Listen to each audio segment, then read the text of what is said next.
Peu de gens savaient ce qui se passait réellement dans les couloirs des studios du cinéma nazi ou lors des dîners privés des ministres du Troisième Reich. Mais pour Lida Baarova, ce n'était rien d'exceptionnel, cela faisait partie de son quotidien. À une époque où le cinéma était devenu l'outil le plus puissant de la propagande nazie, l'actrice tchèque Lida Baarova atteignit la célébrité internationale et devint la maîtresse de Joseph Goebbels. Selon elle, Goebbels ne se contentait pas de décider ce qui se filmait, il utilisait également le cinéma pour tromper Hitler, façonnant la réalité selon ses propres intérêts.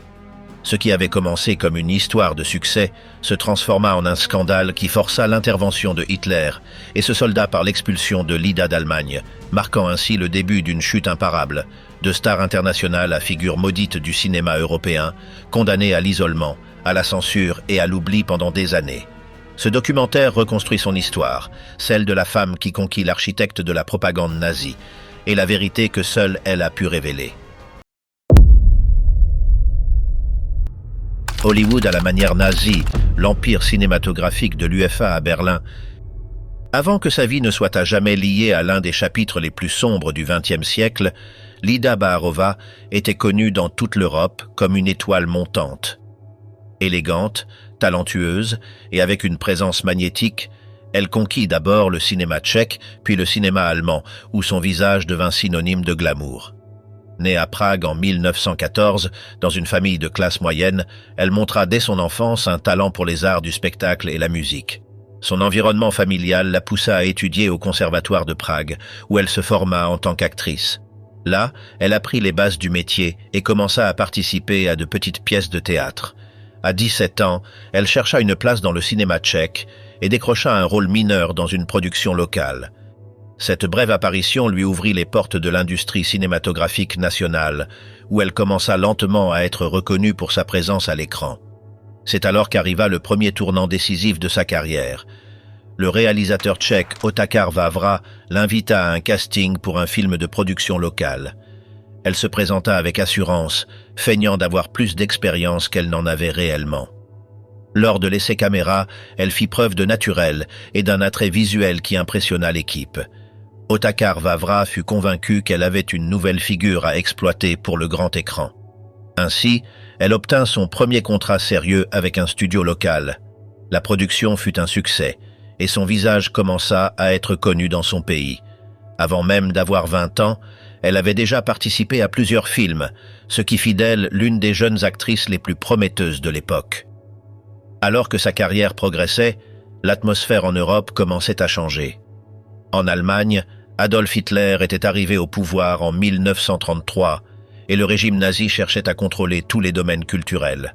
Joseph Goebbels, en tant que ministre de la propagande, devint l'homme qui décidait ce qui se tournait et ce qui ne se tournait pas. Le cinéma devint un outil d'influence et Goebbels misait sur la société de production UFA, située à Berlin, comme le cœur de l'industrie cinématographique allemande. L'UFA produisait à la fois des films de divertissement et des films de propagande, combinant l'esthétique d'Hollywood avec des messages renforçant le pouvoir du régime. C'est dans ce contexte que Lida reçut une proposition qui allait changer sa vie. Grâce à des contacts dans l'industrie, son nom parvint aux oreilles de producteurs allemands. Un télégramme de l'UFA arriva à Prague, l'invitant à Berlin pour un essai. L'actrice accepta sans hésiter, voyant en cette opportunité un saut international. Elle voyagea avec sa mère, laissant derrière elle son environnement familier. À son arrivée à Berlin, elle fut frappée par l'ampleur des studios de Babelsberg, le plus grand centre de production d'Europe. Là, elle fut soumise à un essai caméra où elle devait montrer de l'expressivité sans avoir besoin de trop parler. Les directeurs furent impressionnés et lui proposèrent un contrat initial. Pendant ses premiers jours à Berlin, Lida rencontra l'acteur Gustav Fröhlich, célèbre pour son rôle dans Metropolis. L'UFA voulait en faire un couple à l'écran, tirant parti du charisme des deux acteurs. La chimie entre eux fut immédiate, à la fois à l'écran et en dehors. Ensemble, ils tournèrent plusieurs films qui reçurent un bon accueil du public allemand. L'un des tournages les plus importants se déroula à Venise, avec une production mélangeant romance et drame. La première de ce film attira l'attention des personnalités du régime nazi, y compris Joseph Goebbels. Lors de la première, Adolf Hitler était présent dans la salle. Lida se souvint plus tard que Hitler avait à peine parlé avec elle, se contentant d'un geste de courtoisie. Goebbels, en revanche, l'observa attentivement. Il n'y avait pas encore de relation entre eux, mais cette rencontre marqua le début d'un intérêt qui grandirait avec le temps. Le cinéma à Berlin était sous la surveillance directe de Goebbels, qui n'approuvait pas seulement les scénarios et les acteurs, mais décidait de qui pouvait monter en grade et de qui devait disparaître de l'écran. Pendant que Lida travaillait sur de nouvelles productions, elle fut témoin de la transformation de l'industrie cinématographique allemande. Goebbels poussait des films qui semblaient être des comédies ou des drames romantiques, mais qui comportaient des messages cachés favorisant la vision du régime.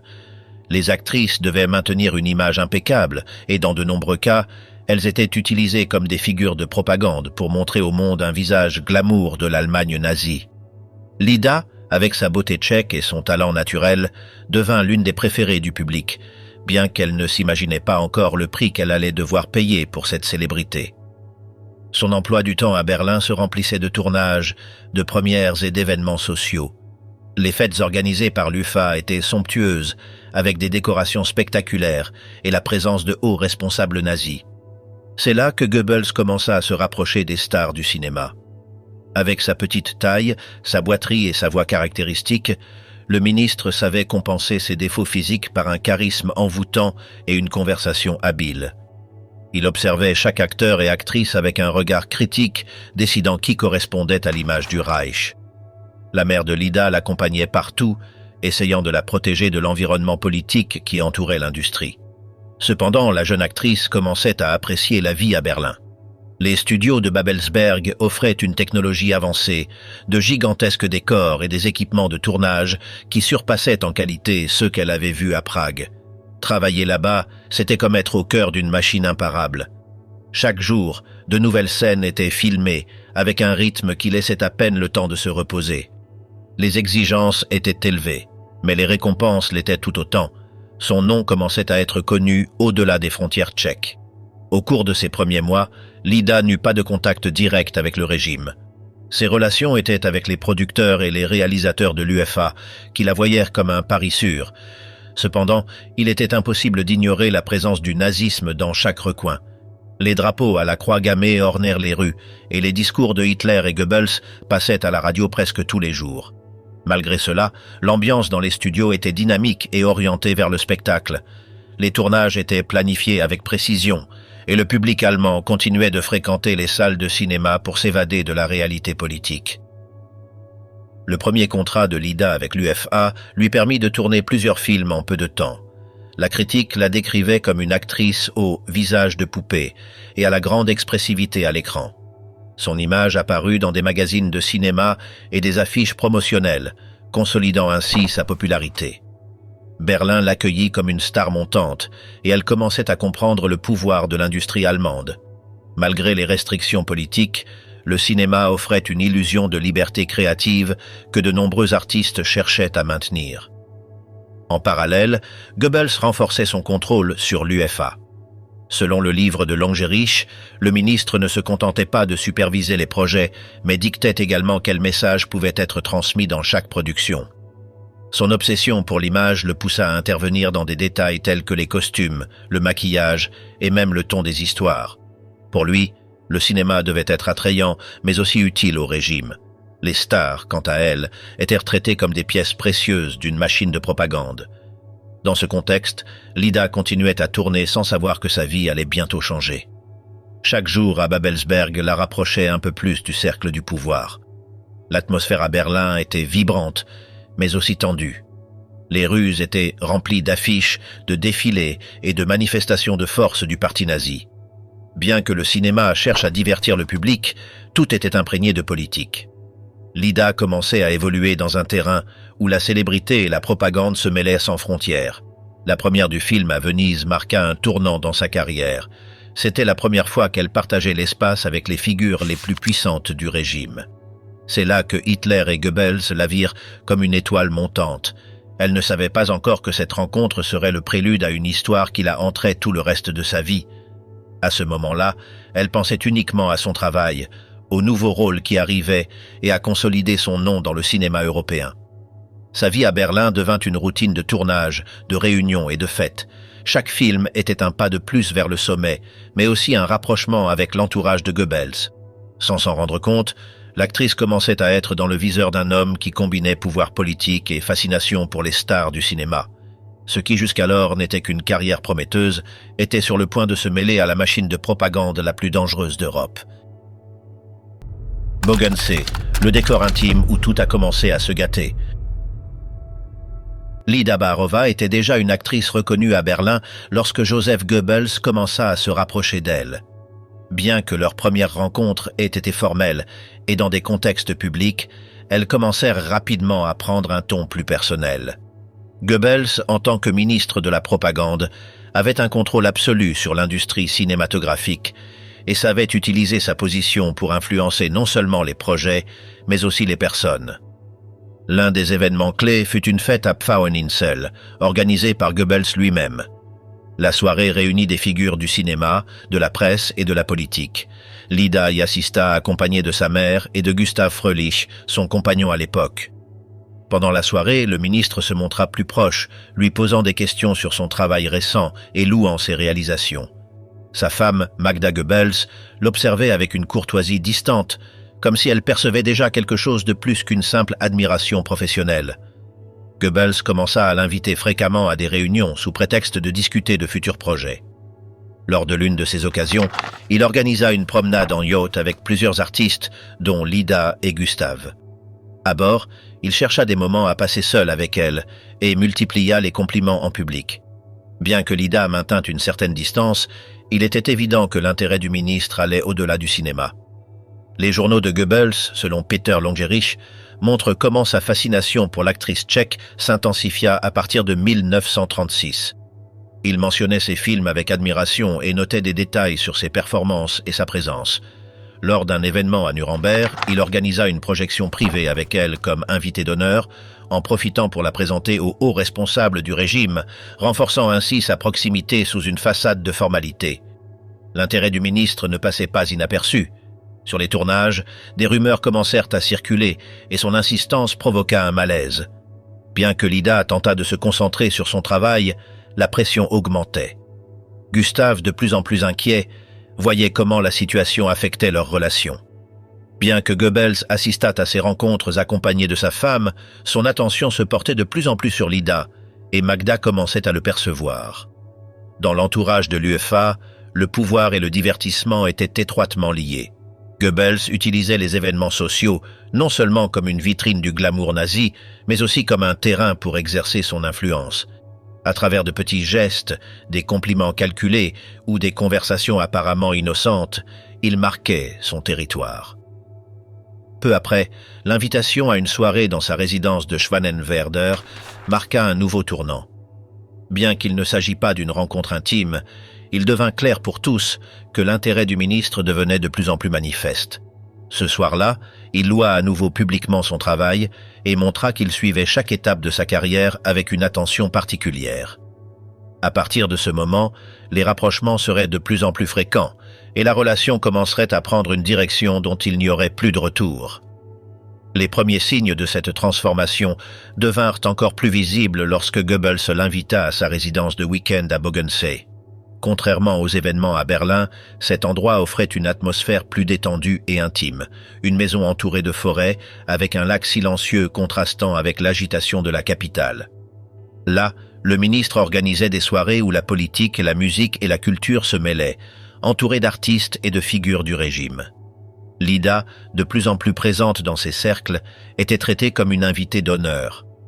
Goebbels cherchait des moments pour lui parler seul, et parmi les invités, on murmurait déjà que son admiration pour l'actrice tchèque dépassait le cadre strictement professionnel. Lors de l'un de ces week-ends, la conversation entre les deux devint plus personnelle. Goebbels, avec sa voix grave et ses gestes mesurés, lui parla de l'importance du cinéma pour le régime et de la façon dont les actrices faisaient partie intégrante de cette image qu'ils voulaient montrer au monde. Lida écoutait avec prudence, ne détournant pas le regard, tandis qu'il profitait de chaque pause pour souligner son talent. Ce soir-là, Goebbels s'assit au piano et joua quelques morceaux, une de ses habitudes pour impressionner les invités. Lida ressentit une gêne croissante, mais comprit aussi qu'elle se trouvait face à un homme doté d'un mélange dangereux de pouvoir et de charme. La situation commença à se tendre lorsque les invitations devinrent plus fréquentes. Goebbels ne cherchait pas seulement à la voir lors de fêtes ou de premières, mais organisait des réunions plus intimes sous prétexte de discuter de futurs projets cinématographiques. Il était difficile pour Lida de refuser ces invitations. Elle savait qu'un rejet pourrait avoir des conséquences sur sa carrière chez UFA, une société de production entièrement contrôlée par le ministère de la Propagande. Chaque visite à Bogensee ou à sa résidence de Schwanenwerder la plaçait dans une position de plus en plus délicate. Gustav Fröhlich, son compagnon dans la vie réelle, commença à remarquer le changement. Au début, il tenta d'ignorer les rumeurs, convaincu qu'il ne s'agissait que d'un intérêt professionnel. Mais les discussions commencèrent lorsque Lida passait des heures en réunion avec le ministre ou arrivait en retard après les fêtes organisées par l'entourage nazi. Gustav, bien qu'étant une figure respectée dans le cinéma allemand, n'avait pas le pouvoir de s'opposer directement à Goebbels. Sa frustration se reflétait dans des commentaires tendus pendant les tournages, ce qui affectait également leur relation à l'écran. Goebbels, de son côté, semblait décidé à ne pas dissimuler son intérêt. Dans son journal, selon l'analyse de Peter Longerich, il écrivit sur un miracle après sa rencontre avec Lida lors du rassemblement de Nuremberg. Ces mots reflétaient l'impact que l'actrice avait eu sur lui. Les annotations du ministre devinrent de plus en plus personnelles, mentionnant la lumière et le charme qu'il voyait en elle. Lida ignorait ses écrits, mais percevait son insistance croissante dans chaque geste et regard. Les soirées de l'UFA devinrent des scènes où la tension était palpable. Réalisateurs et acteurs voyaient comment Goebbels la suivait du regard dans chaque salle. Magda Goebbels, sa femme, commença également à remarquer l'intérêt de son mari. Bien qu'elle fût habituée aux rumeurs sur la vie privée du ministre, cette fois la situation était différente. Lida était trop visible, une étoile montante qui attirait les regards de tous. Les premières frictions à la maison des Goebbels commencèrent par des discussions privées. Magda, selon des témoins, ne cachait pas son dégoût lorsqu'elle voyait Lida lors des fêtes ou des réunions du ministère. Le ministre, loin de s'arrêter, chercha des moyens de se rapprocher davantage. Il organisa un voyage en bateau avec un groupe restreint d'invités, dont Lida et Gustav. Pendant cette traversée, Goebbels trouva des moments pour discuter seul avec elle, louant son travail au cinéma et parlant de sa vision de l'avenir pour les films allemands. Gustav remarqua l'inconfort de Lida, mais ne put empêcher le ministre de maintenir cette attention particulière. Chaque mot de Goebbels était calculé pour la séduire, avec un mélange de compliments et de promesses professionnelles. Le cercle le plus proche du ministre commença à en parler à voix basse. Certains collaborateurs du ministère savaient que Goebbels pouvait s'obséder pour les figures féminines qu'il admirait. Dans le cas de Lida, son intérêt était évident. Les réunions avec l'équipe de l'UFA commencèrent à tourner autour de projets où elle était la protagoniste, comme si le ministre cherchait à assurer sa présence dans chaque production importante. Les rumeurs arrivèrent jusqu'au couloir de la société de production où techniciens et acteurs commentaient que le docteur avait une nouvelle muse. Lida ressentait le poids de la situation. Elle ne voulait pas compromettre sa carrière ni son image, mais en même temps, elle était consciente qu'un refus direct pourrait lui coûter sa place dans le cinéma allemand. Elle tentait de maintenir ses conversations avec Goebbels sur un terrain professionnel, parlant de scènes, de tournages et de projets de films. Cependant, les questions du ministre devenaient de plus en plus personnelles. Il voulait connaître des détails sur sa vie à Berlin, sa relation avec Gustav et ses aspirations au-delà du cinéma. Magda, de plus en plus inquiète, fit des remarques directes sur le comportement de son mari. Lors de réunions privées, elle l'avertit que cette proximité avec Lida pourrait devenir un scandale. Goebbels ignora ces avertissements, convaincu qu'il pouvait contrôler la situation. Les disputes dans la villa de Schwanenwerder devinrent fréquentes, et certains invités entendirent des cris provenant des chambres lorsque le sujet venait sur la table. Malgré cette tension, la relation entre Lida et Goebbels continuait à progresser. Les rencontres à Bogensee devinrent plus secrètes. Lors de ces visites, le ministre organisait des dîners avec peu d'invités et cherchait toutes les excuses possibles pour passer du temps avec l'actrice. Il parlait de cinéma, de politique et de ses projets pour faire de l'UFA une référence mondiale. Lida écoutait, essayant de ne pas montrer de rejet, tout en sentant que sa vie devenait de plus en plus compliquée. Lors d'un de ces dîners, Goebbels lui demanda de jouer dans un projet spécial qu'il promouvait. Il voulait qu'elle soit l'image principale d'une série de films mettant en avant la grandeur de l'Allemagne. Pour Lida, la proposition était tentante sur le plan professionnel, mais elle savait aussi qu'accepter cela la lierait encore plus au ministre. Les réalisateurs de l'UFA la pressaient de prendre ce rôle, convaincus que ce serait un grand succès. Gustave tenta d'intervenir, lui demandant d'éviter ces réunions privées. Cependant, le pouvoir du ministre était tel qu'il n'y avait pas de moyen de refuser sans conséquence. Les jours de tournage devinrent un espace tendu, avec Gustave évitant de parler du sujet et Lida concentrée sur son travail pour ne pas attirer plus de rumeurs. Les collègues de plateau observèrent la situation avec curiosité, sachant que quelque chose se passait, mais sans oser en parler ouvertement. Le climat à Berlin devenait de plus en plus complexe. Goebbels, en tant que ministre de la propagande, contrôlait tous les aspects culturels du Reich. Sa capacité à décider quels films étaient réalisés et qui y participaient faisait de lui une figure redoutée et respectée.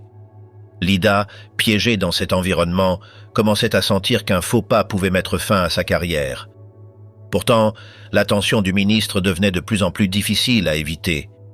Sa relation avec Magda atteignit un point de tension extrême lorsque l'épouse du ministre confronta directement Lida lors d'une réunion sociale. Magda, d'un ton ferme, lui assura que sa place était dans le cinéma et non dans la vie privée de son mari. Cet avertissement plaça Lida dans une position encore plus délicate, la forçant à mesurer chaque mot et chaque geste en public. L'intérêt de Goebbels ne diminuait pas. Il continuait à lui envoyer des notes, des fleurs et des messages indirects par l'intermédiaire d'intermédiaires. L'actrice se retrouvait à un carrefour. Continuer sa carrière à Berlin signifiait vivre avec cette pression constante, tandis que s'éloigner signifiait renoncer à tout ce qu'elle avait construit en si peu de temps. Les jours de tranquillité semblaient être derrière elle, remplacés par une tension qui grandissait à chaque rencontre. Hitler intervient. Le scandale Goebbels-Barova met le régime en danger. Magda Goebbels commença à remarquer l'intérêt croissant de son mari pour Lida Barova à l'automne 1936. Les premiers signes apparurent lors de fêtes organisées par l'UFA, où Goebbels accordait trop d'attention à l'actrice tchèque. Magda, habituée à gérer les rumeurs, comprit que la situation franchissait une ligne dangereuse. Dans la villa de Schwanenwerder, les discussions avec Joseph devinrent plus fréquentes et tendues.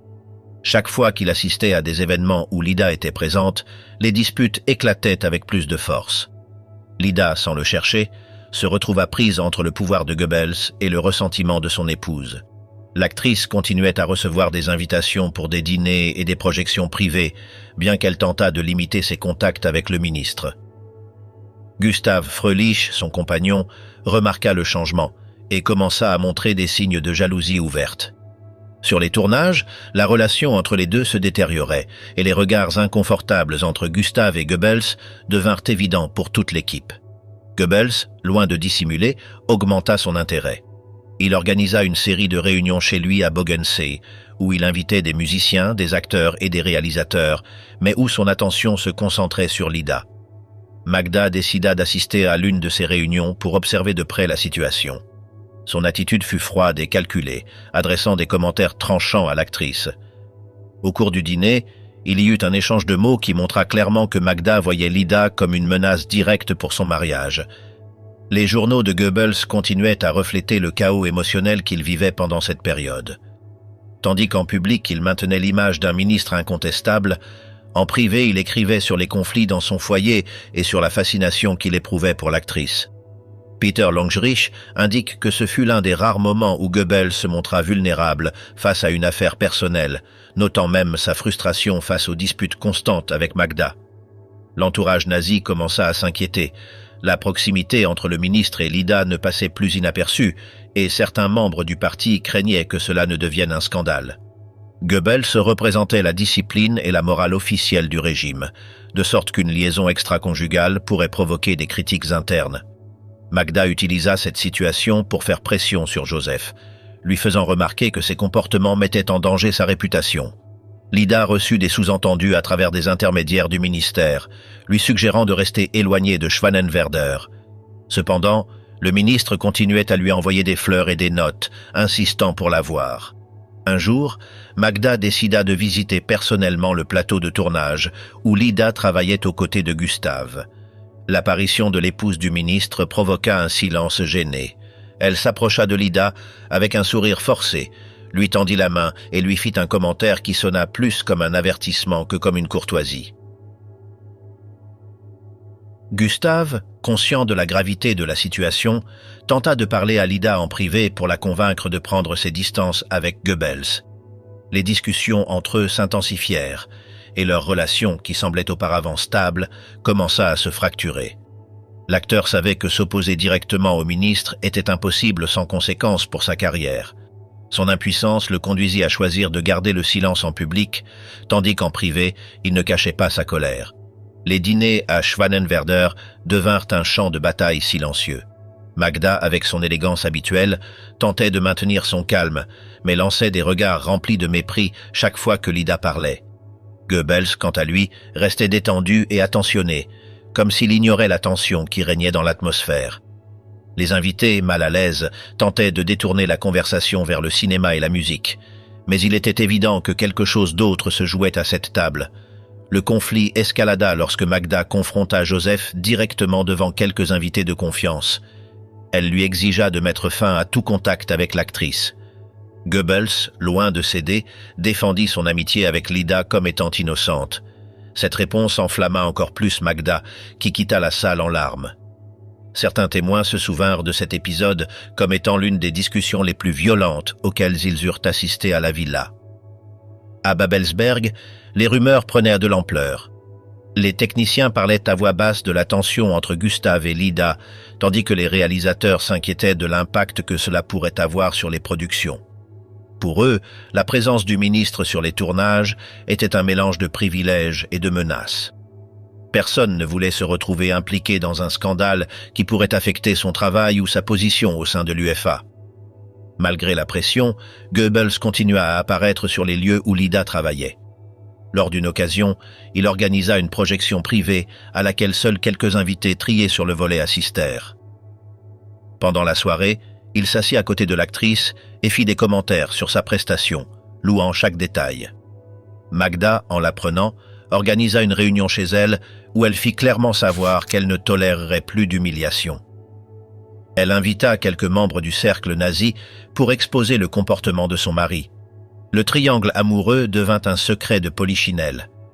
Les amis proches de Magda l'encourageaient à imposer des limites, tandis que certains collaborateurs de Goebbels lui suggéraient que la situation pourrait devenir dangereuse. Le ministre, cependant, semblait incapable de résister à l'attirance qu'il ressentait pour Lida. Son journal de ces jours-là est rempli de notes sur les disputes dans sa maison et sur l'impossibilité de s'éloigner de l'actrice. Lida, prise entre la loyauté envers Gustave et le pouvoir de Goebbels, commença à se sentir de plus en plus isolée. Les producteurs de l'UEFA, craignant des problèmes, lui demandèrent d'éviter de donner des interviews ou de se rendre à des événements sociaux sans autorisation. La pression de l'environnement nazi devenait de plus en plus forte.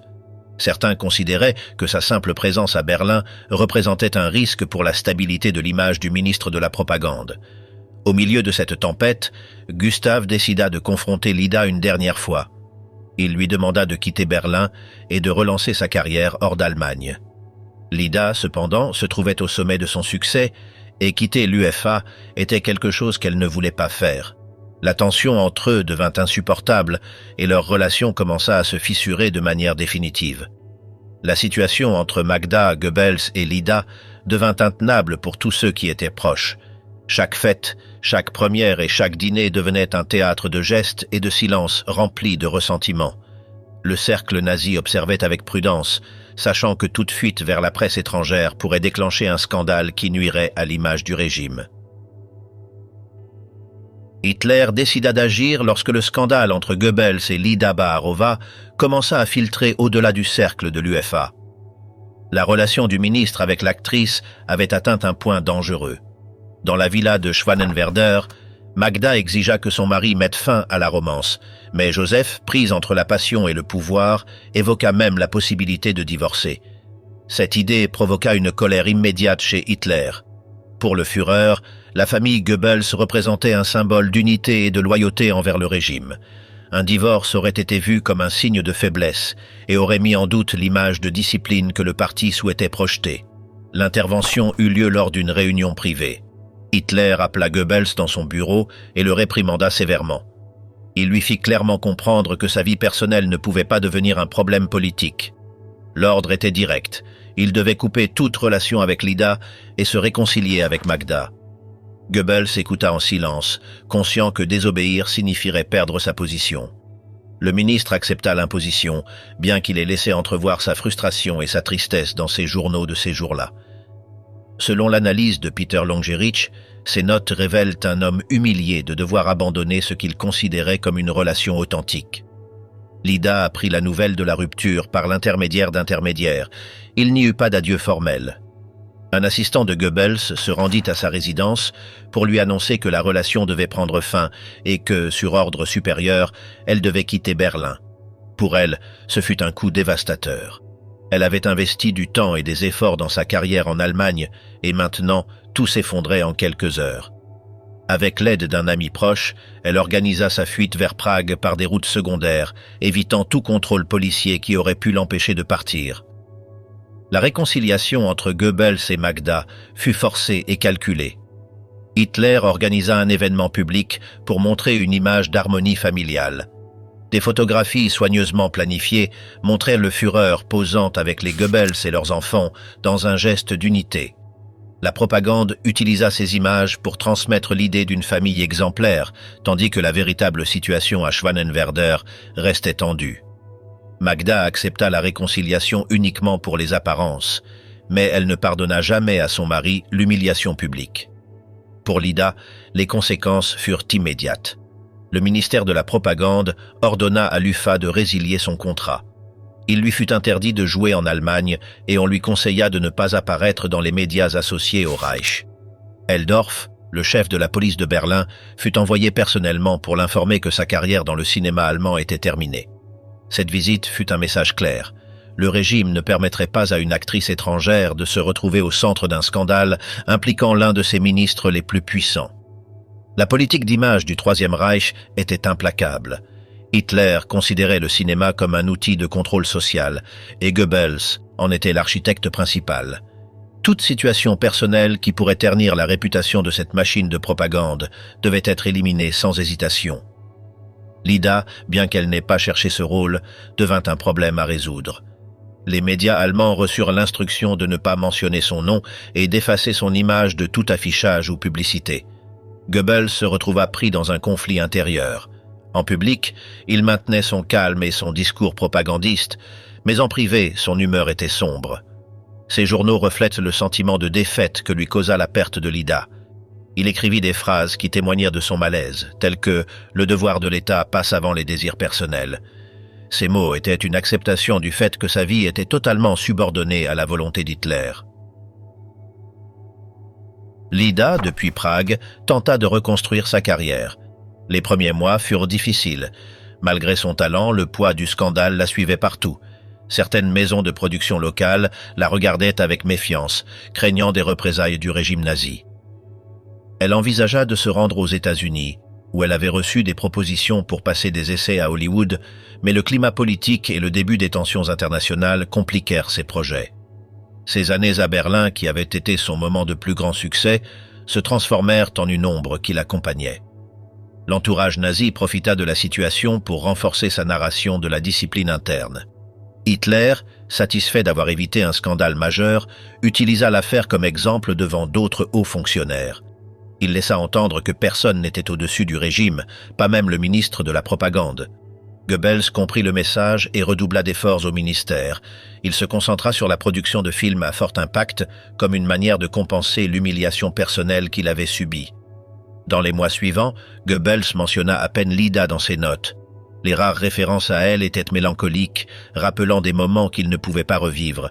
Ses collaborateurs remarquèrent un changement dans son caractère, avec des épisodes d'irritation et de silence prolongé. Magda, pour sa part, retrouva une partie de sa position dans la maison, mais la relation avec Joseph ne fut jamais la même. Le mariage resta plus une question de convenance politique que d'affection. Lida tenta de rester active en Tchécoslovaquie. Elle tourna quelques films à Prague et plus tard en Italie, mais son nom restait associé à celui de Goebbels. Chaque interview ou apparition publique ravivait des questions embarrassantes sur son temps à Berlin. L'actrice choisit de se tenir à l'écart de la politique et de se concentrer sur son travail, bien que les séquelles émotionnelles de cette rupture demeuraient présentes. L'impact émotionnel sur les deux fut profond. Pour Goebbels, Lida avait été plus qu'une aventure. Il avait trouvé en elle ce qu'il n'avait pas dans son mariage avec Magda, une véritable admiration et une connexion personnelle en dehors du domaine politique. L'ordre d'Hitler l'obligea à détruire ce lien, laissant une blessure qui ne se referma jamais avec le temps.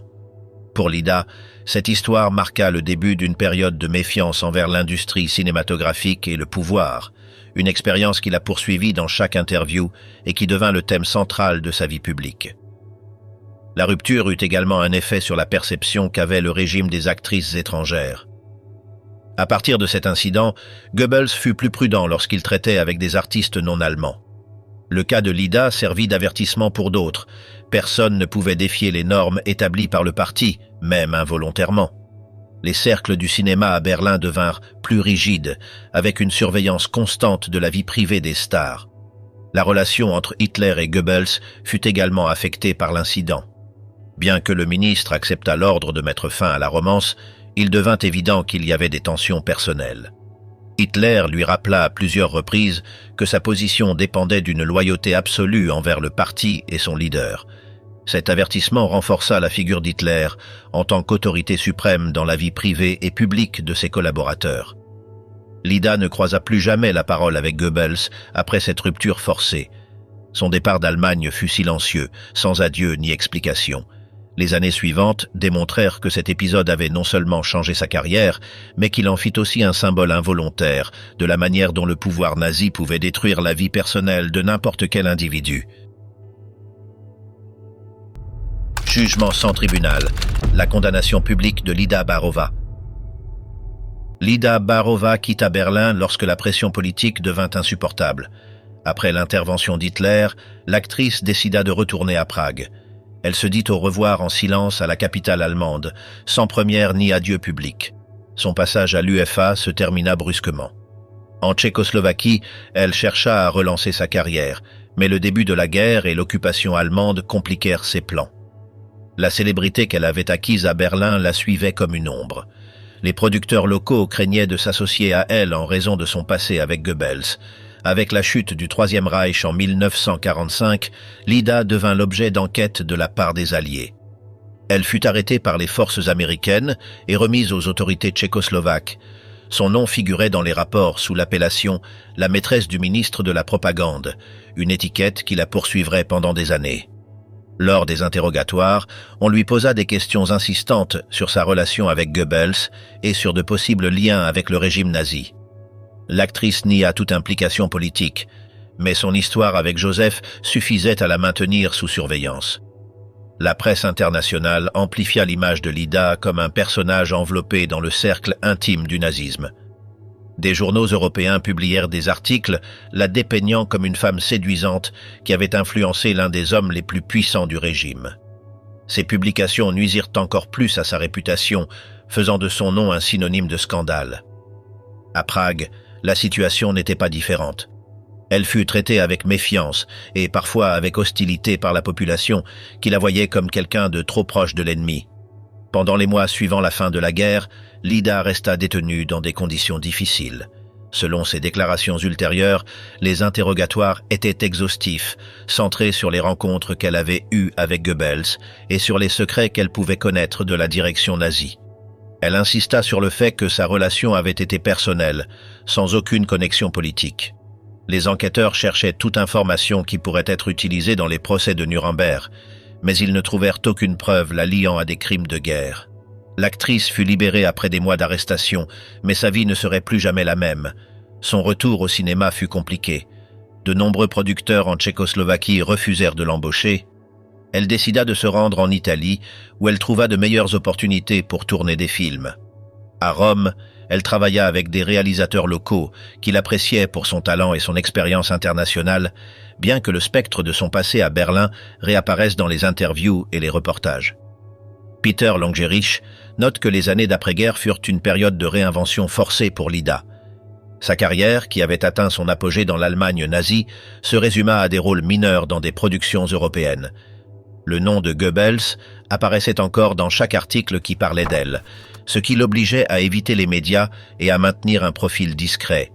Dans des interviews données des années plus tard, elle admit que son lien avec le ministre avait été un fardeau qui l'accompagna tout au long de sa vie professionnelle. Malgré ses tentatives de réhabiliter son image, la presse n'oubliait pas son histoire. Dans les magazines allemands et français, des photographies de son époque à l'UFA étaient publiées, accompagnées de titres la qualifiant de « muse interdite de Goebbels ». Ces articles empêchèrent Lida de connaître une véritable renaissance dans le cinéma européen. Cependant, elle trouva un certain soutien dans le milieu cinématographique italien où elle tourna plusieurs films dans les années 1950. La vie en exil ne fut pas facile. Lida vécut dans plusieurs villes, notamment Rome, Vienne et Salzbourg, cherchant toujours à laisser derrière elle l'image que la propagande nazie lui avait imposée. Bien qu'elle réussit à travailler dans quelques productions à succès modéré, elle ne retrouva jamais la célébrité qu'elle avait eue dans les années 30. Les blessures du passé étaient encore ouvertes, tant à cause des interrogatoires qu'elle avait subis que de la façon dont l'opinion publique la voyait. Avec le temps, Lida commença à donner des interviews dans lesquelles elle racontait sa version des faits. Sans fioriture ni justification, elle expliquait comment elle avait été entraînée par les circonstances à une époque où la politique et le cinéma étaient étroitement liés. Dans ses témoignages, elle se souvenait de la terreur qu'elle avait ressentie lorsqu'elle avait été arrêtée et de l'impact psychologique des interrogatoires. Elle décrivait cette période comme l'un des moments les plus sombres de sa vie, où son statut d'actrice était éclipsé par le stigmate d'avoir été proche de Goebbels. Le livre de Langerich confirme que la relation avec le ministre la plaçait dans une position vulnérable. Bien qu'elle n'ait pas participé directement aux activités du régime, sa proximité avec le pouvoir nazi fut suffisante pour que les Alliés l'enquêtent comme une possible collaboratrice. Les rapports de renseignement américains et britanniques la mentionnaient comme une personne à surveiller, bien qu'il fût finalement écarté qu'elle ait eu des responsabilités politiques. En Italie, Lida a réussi à reconstruire une partie de sa carrière, mais elle ressentait toujours l'impression d'être sous le regard critique de la presse. Elle joua dans des drames et des comédies, cherchant à s'éloigner de l'image de femme fatale que lui avait donnée l'UFA. Malgré ses efforts, les journalistes continuaient à lui poser des questions sur Goebbels, transformant chaque conférence de presse en un douloureux retour sur son passé. Cette situation la poussa à éviter les interviews autant que possible et à se concentrer sur son travail devant les caméras. Au cours des années 60 et 70, Lida vécut entre l'Autriche et l'Allemagne, travaillant sur des projets cinématographiques mineurs et faisant des apparitions sporadiques à la télévision. Dans ses mémoires, elle se souvint en détail de l'impact de l'après-guerre, du rejet de certains collègues et de la solitude de ces années-là. Bien qu'elle ne se soit jamais considérée comme responsable de ce qui s'était passé, elle comprenait que son histoire était liée à l'un des chapitres les plus sombres de l'Europe. Dans les années 90, Lida Barova commença à donner des conférences publiques qui devinrent son héritage le plus direct sur sa relation avec Joseph Goebbels. Lors de ces rencontres, elle parla d'une voix claire, sans dramatisation ni fioriture, en se concentrant sur les faits. Elle raconta comment elle rencontra le ministre en 1936 et comment la relation avec lui passa de rencontres sociales à une intimité qu'elle n'avait jamais imaginée. Elle précisa qu'elle n'avait jamais cherché le pouvoir ni les privilèges et que son histoire avec Goebbels était un mélange d'attirance personnelle et de pression du milieu politique. Lors de ses confidences, elle se souvint avec précision de son époque au studio de l'UFA. Elle décrivit comment Goebbels l'invitait à des réunions privées dans sa maison de campagne et comment ces visites passaient inaperçues pour le public, mais pas pour l'élite nazie. Elle raconta que le ministre se montrait charmant et persuasif, avec un charisme qui l'aidait à obtenir ce qu'il voulait. Lida insista sur le fait qu'elle n'était pas amoureuse de lui, bien qu'elle admit qu'elle appréciait l'attention d'un homme avec une telle influence. L'un des points centraux de ses récits fut le triangle avec Magda Goebbels. Lida raconta les tensions avec l'épouse du ministre, les visites inconfortables et la conversation directe au cours de laquelle Magda lui demanda de tout mettre fin. Elle évoqua également le moment où Hitler intervint, un épisode qui marqua sa sortie définitive de Berlin.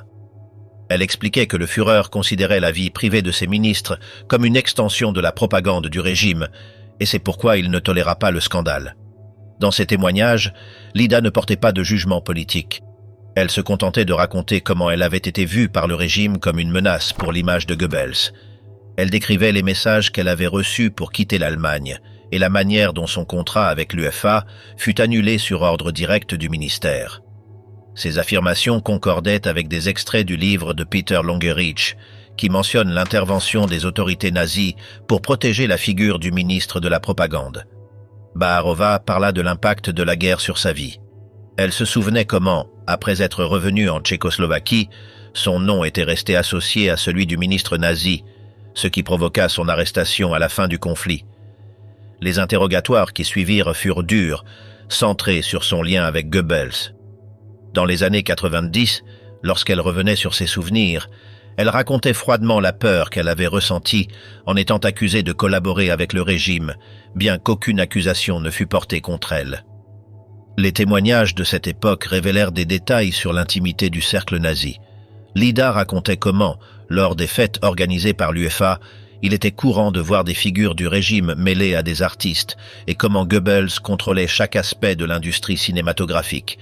Elle décrivait un environnement où le cinéma servait à la fois à divertir et à renforcer l'idéologie du parti. Elle, en tant qu'actrice étrangère, se trouvait dans une position fragile, coincée entre l'admiration qu'elle suscitait et la surveillance constante du régime. Dans ses mémoires, elle parla de sa carrière en Italie après la guerre. Elle expliqua comment, malgré le fait de tourner de nouveaux films, son passé la poursuivait toujours. Les journalistes lui demandèrent plus souvent des choses sur Goebbels que sur son travail. Pour Lida, cela fut un fardeau qu'elle accepta comme une conséquence inévitable de son histoire. Vers la fin de sa vie, Lida se rendit en Autriche, où elle vécut dans un relatif anonymat. Dans les récits qu'elle donna durant ces années, elle se souvint en détail de certains épisodes personnels, mais sans chercher à justifier quoi que ce soit. Elle parla de Goebbels comme d'un homme complexe, mêlant charme et brutalité, mais sans ajouter d'opinion ou de jugement sur son rôle dans le régime nazi. Elle se concentra sur des faits concrets, leurs réunions, les voyages partagés, les conversations et l'impact que ces expériences eurent sur sa carrière. Peter Longerich, dans sa biographie de Goebbels, analyse les journaux du ministre et confirme plusieurs des épisodes racontés par Lida. L'auteur souligne que les entrées du journal reflètent l'obsession de Goebbels pour l'actrice et la manière dont cette relation devint un problème politique. Les témoignages de Lida complètent cette vision, offrant un point de vue extérieur sur le fonctionnement du cercle intime du pouvoir nazi. Lida parla ouvertement de la dernière fois où elle vit Goebbels lorsqu'il reçut l'ordre de quitter Berlin. Elle racontait qu'il lui exprima de l'affection et qu'il se sépara d'elle avec des mots qu'elle se souvenait encore dans les années 90. Ces mots, enregistrés dans des documentaires et des émissions, devinrent la principale source pour reconstruire cette partie de son histoire. Dans ces dernières années, Lida se souvenait de sa famille, de ses premiers pas dans le cinéma tchèque et de la manière dont la politique avait ruiné sa carrière en Allemagne. Elle insistait sur le fait qu'elle n'avait jamais eu d'intérêt pour l'idéologie nazie et que sa relation avec Goebbels était personnelle, non politique. Ce point, elle le répéta plusieurs fois pour laisser bien comprendre que sa carrière et sa vie avaient été entraînées par les circonstances. Dans ses dernières interventions, elle reconnut que le lien avec Goebbels avait détruit sa vie. Elle affirma que son existence était devenue un enfer et que chaque tentative de reconstruire sa carrière était marquée par cette histoire. Elle avoua avoir refusé des propositions d'Hollywood, quelque chose qu'elle regretta pendant des années, convaincue que son destin aurait pu être aussi grand que celui de Marlène Dietrich. Elle raconta aussi que, même des décennies plus tard, la société ne lui pardonnait pas son passé. En 1967, alors qu'elle jouait au théâtre de Graz, un groupe de manifestants lui lança des œufs en signe de rejet. En 1995, un film biographique rouvrit de vieilles blessures, la plaçant à nouveau au centre de l'attention publique. Lida parla alors avec un ton plus dur de sa jeunesse, se décrivant comme une femme naïve, sans conscience politique, et ayant peur de confronter le pouvoir du régime. Concernant les crimes nazis, elle déclara se sentir indifférente, une phrase qui déclencha des critiques en Autriche et en Allemagne.